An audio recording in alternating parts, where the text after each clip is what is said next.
大家好，我是夏妈。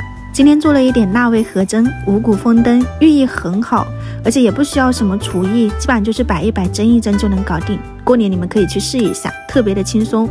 五谷丰登的话呢，里面就准备一点玉米啊、红薯，然后一点淮山、红枣、花生这些哈，就是南瓜我们这边一般不放的，你看自己喜欢。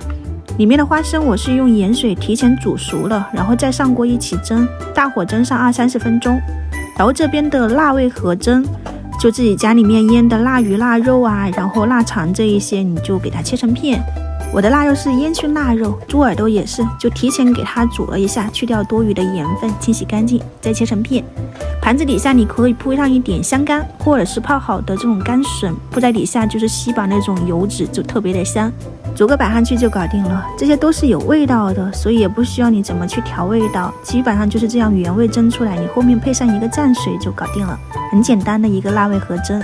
能吃辣的不能吃辣的都能照顾得到，最主要就是厨房里面做饭的那个人没那么累。像这种蒸出来的寓意也很好，原汁原味，就是原本的这种食材的味道，五谷丰登，你们可以去试一下哈。我是觉得可以摆上那个年夜餐桌上面的。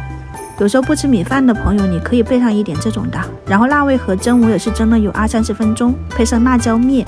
我突然觉得那个六婆的辣椒面还挺好吃的，是在烤肉店里面吃到的。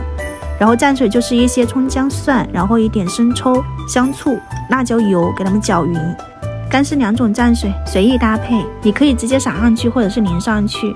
其实辣味是直接可以单吃，检验一下自己家里面晒的腊肉、腊肠味道合不合格。如果是腊鱼的话呢，你在蒸的时候就下上一点生姜哈，就这样子吃，然后下面的笋干吸饱了这种油脂，也特别的香。今天就到这里啦，我们下次再见。